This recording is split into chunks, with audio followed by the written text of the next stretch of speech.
அனைவருக்கும் வணக்கம். இனி நம்ம பேசக்கூடிய விஷயம் வந்து பார்த்தோம்னா, அரசியல் மார்க்கெட்டிங். அது என்னப்பா அது அரசியல்ல என்னப்பா மார்க்கெட்டிங்ன்னு சொல்லி கேட்டீங்கன்னா, ஆமா. அததான் இப்ப பேச போறோம்.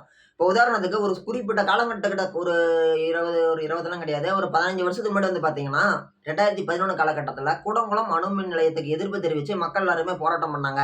அந்த காலகட்டத்தில வந்து கவர்மெண்ட் என்ன பண்ணாங்க, ஒரு ஸ்ட்ராட்டஜி கையாண்டாங்க.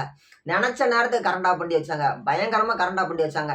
எந்த மக்கள் கூடங்குளம் அணு உலை வேணாம்னு சொன்னாங்களோ, அதே மக்கள் கூடங்குளம் அணுவுல இருந்தா கூட கரண்ட் தயாரிக்கலாம். இவனுங்க வேற எல்லாம் போராட்டம் பண்ணி அத தடுத்து வச்சிருக்கானுங்க. கூடங்குளம் தொறந்து விட்டாங்கன்னா கூட, அத ஆரம்பிச்சாங்கன்னா கூட கரண்ட் வரும். நாம வந்து நிம்மதியா இருக்கலாம்னு சொல்லி அத யோசிச்சாங்களே தவிர, தயாரிக்கிற கரண்ட்ல கர்நாடகாவுக்கு, ஆந்திராவுக்கு, கேரளாவுக்கு இப்படி பக்கத்துல இருக்கக்கூடிய மாநிலங்களுக்கெல்லாம் நம்ம பங்கு பிரிச்சு குடுக்குறோமேன்ற அத பத்திலாம் எண்ணமே கிடையாது. நாம இங்க இருந்து தயாரிக்கிறோம். நம்ம பங்கு பிரிச்சு குடுக்குறோம். அத பத்திலாம் அவங்களுக்கு கவல கிடையாது. அவங்களுக்கு மொத்தத்துல கரண்ட் ஆஃப் ஆயிட்டே இருக்குது. அந்த கரண்ட் சரியானுச்சுனா போதும்ன்னு சொல்லி அத பத்தி பேச ஆரம்பிச்சுக்கிட்டாங்க.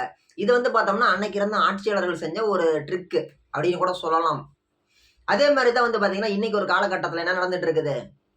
எங்க பார்த்தாலும், எதுக்கு எடுத்தாலும், எந்த செய்தி நடந்தாலும், எலக்ஷனுக்கு முன்னாடி வரைக்கும், இப்போ ஒரு போக்சோ கேஸ் நடக்குது அப்படிங்கும்போது, போக்சோ கேஸ்ல இந்த மாரி ஒரு நபர் பிடிபட்டார். வடமாநில இளைஞர் பிடிபட்டார்.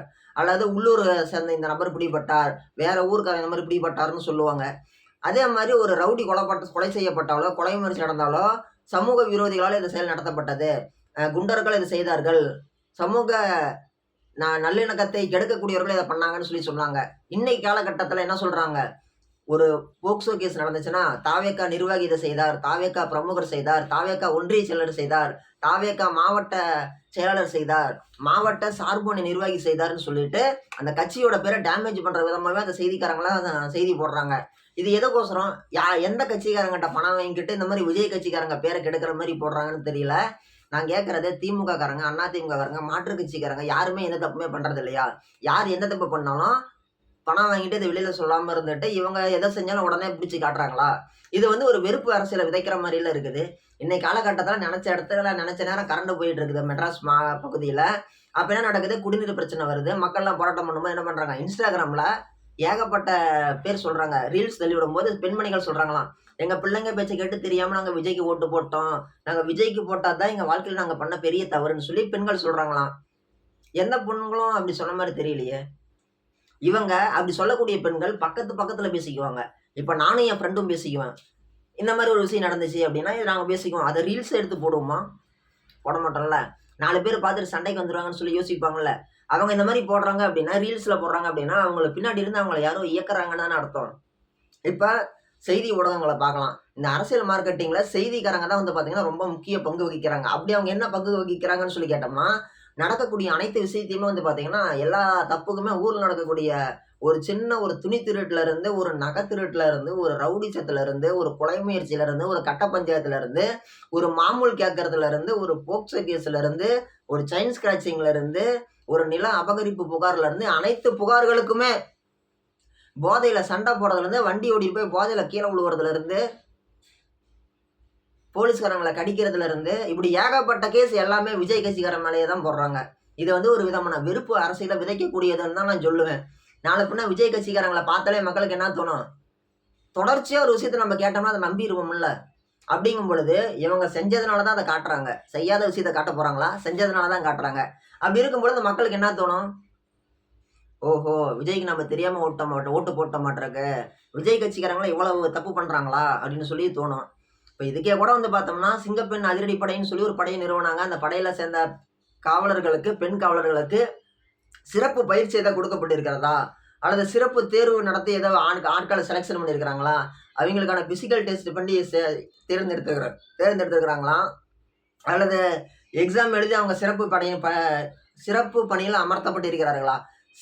சிங்கப்பெண் அதிரடி திட்டம் அப்படிங்கிறது வந்து பார்த்தோம்னா, ஒரு புதுசா உருவாக்கப்பட்ட ஒரு விஷயம். ஏற்கனவே இருக்கக்கூடிய காவலர்கள எடுத்து யூனிஃபார்ம் மாத்தி இங்க வச்சிருக்கிறாங்களா? இப்படி ஏகப்பட்ட விஷயங்கள் வந்து பார்த்தோம்னா, நெறைய பேர் வந்து கொஸ்டினா வந்து பார்த்தீங்கன்னா, Instagramல எழுப்பிட்டு இருக்கிறாங்க.